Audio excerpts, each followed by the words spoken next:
All right, so it's been a while since I posted a new video for the chess.com bots. Unfortunately, with this video, I cannot show it in the chess.com suite because this match was played on my phone during a break at work, and I just, you know, I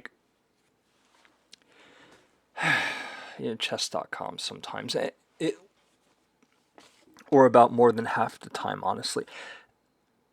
The game was saved in my phone and stuff. It wasn't saved computer side for some reason. I don't know why there's disagreement between those on the server because they're both the same account.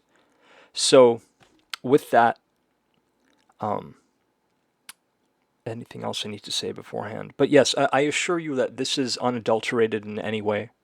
This is just the PGN imported. Uh, this will help you against Vin and stuff. Yeah. So let's start this off. So Vin, he tries to favor the King's Indian a lot.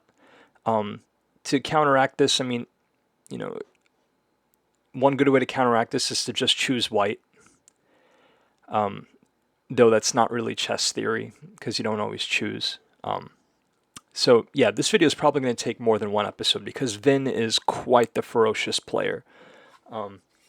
He's rated an intermediate, but he sure shit plays better than the 1900 Miguel that wastes a bunch of moves. And he plays a lot better than Nelson does. So, starting off with e4 and stuff, the computer knows e4 very well, so expect things to look really drawish. And Vin is very, very drawish. I can say that. It starts with e6 with ideas to completely screw everything up. He's starting off with a gambit here. The opening order is to get pawn advantage in the center first, or to develop pawns center first, depending on what's going on. Then you do knights and bishops.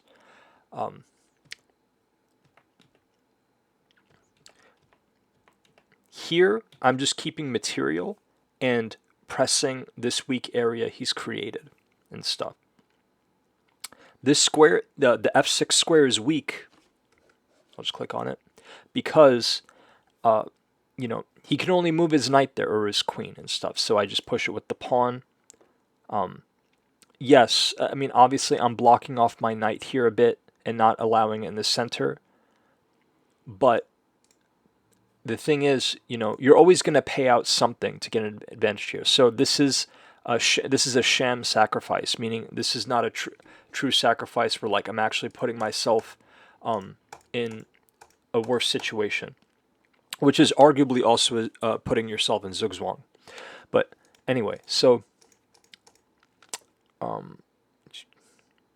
mean, yeah, naturally his bishop goes free here and stuff, with bishop c5, but I believe, yeah, I mean, the queen can still handle that. Though I really don't want to handle my queen. Yeah, bishop c5 might actually end up being very problematic. But he doesn't do that. He misses bishop c5, and he just goes to e7 with ideas to press on my king side without development. He doesn't realizing it, but he's doing a premature king attack. You don't want to do that. You want to have ideally at least two more attackers and defenders, and to finish your development and stuff. Opening chess is its own game. If you don't follow the rules of that game, you will lose. Okay.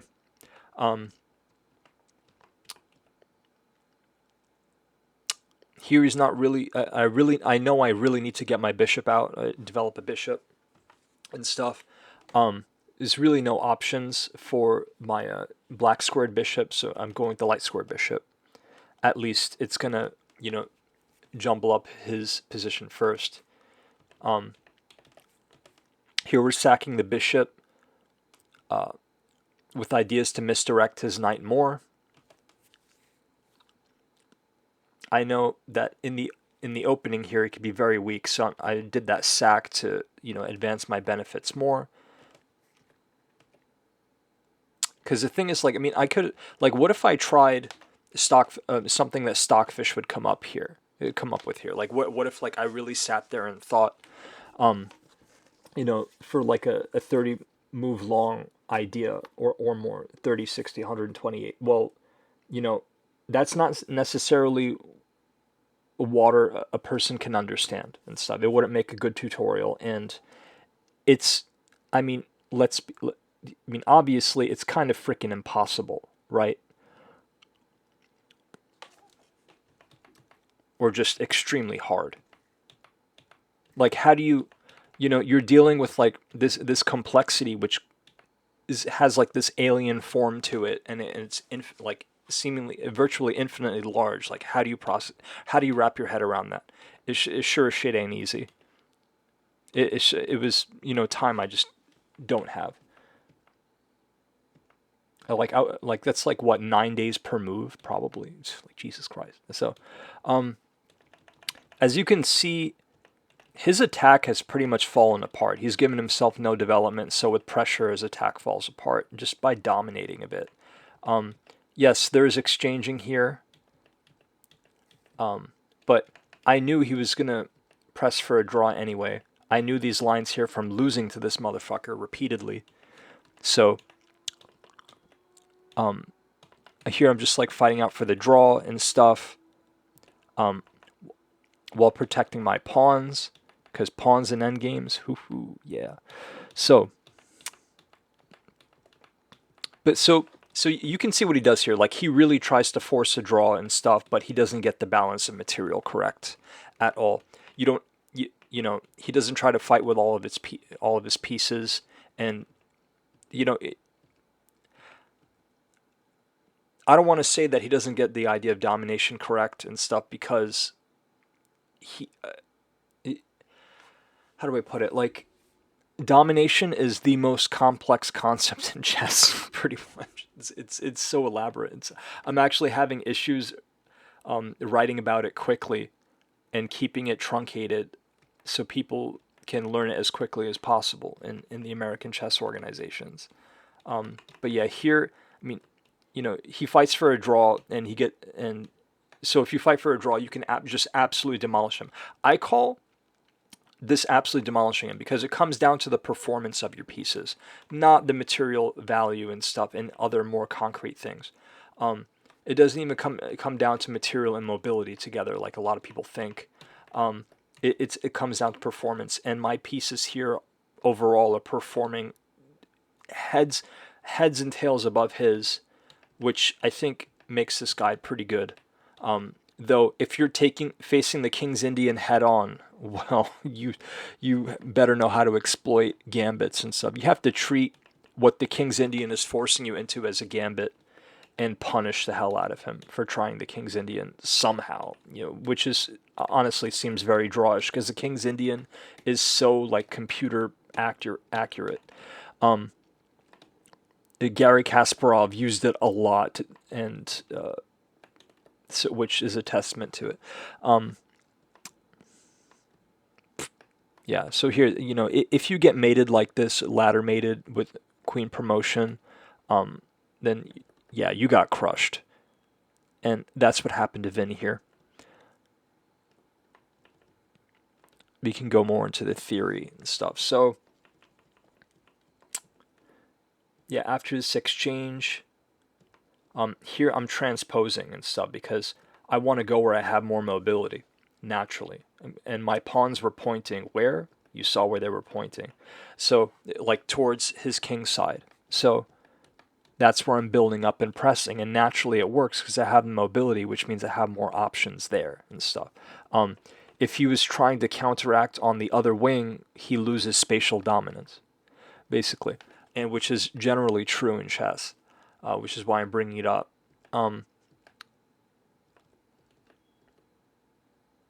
And I understand there's like this whole chess religion of being against general rules, but there are some general rules, though they are very few. But knowing them is very valuable, very very time saving. Like I was able to do this just on my break at work with, like, so those general rules, yeah, they work, and you'll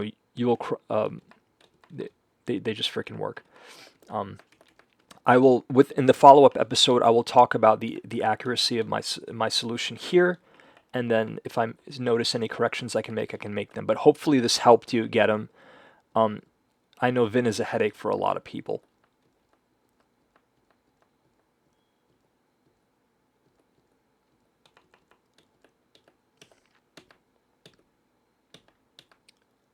Then again, if you're a player outside of America, then well, yeah.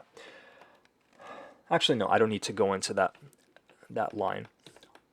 All checks were calculated in that line. I don't need to go any further. So,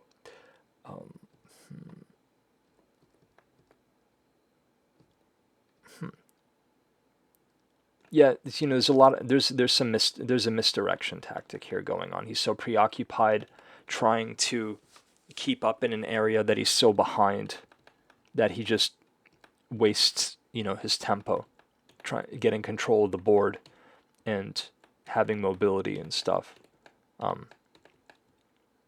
Watching the exchanges of moves and exchanges of captures really made him fall apart here. Here, this, remember, if you can't counterattack in the center, you have to counterattack in the wings. And now, generally pawns capturing towards the center is better. And now, but look, this happened. It falls right into my queen there. Now, why do you take with the D queen here and stuff? Well, I don't want to waste my time with this pawn here, letting this one go to overload my queen here and stuff. If I were to just let my light squared queen here handle it, then that suits to capture this pawn, which can increase the chance of a stalemate, and yeah, like it's just it creates an overload of my queen and stuff, and yeah, I have an insane material advantage here, but I lose performance, which is so much more important and stuff. Performance is why a lone pawn will just completely crush two queens. So performance is the reason why walking pawns beat a rook. So, and why a knight and bishop pair is a horrible idea for checkmating. Or really just not the best idea. It'll fight. I mean, it certainly fights. It dominates. But hey, like if that's most of your mating net, you probably made a mistake somewhere. So yeah, I'm gonna start running the analysis so we can do episode 2. Which stockfish? Whatever. I'm gonna do the stockfish 16, and then do 2 minutes per move. Trying to think of how much time I have. I'm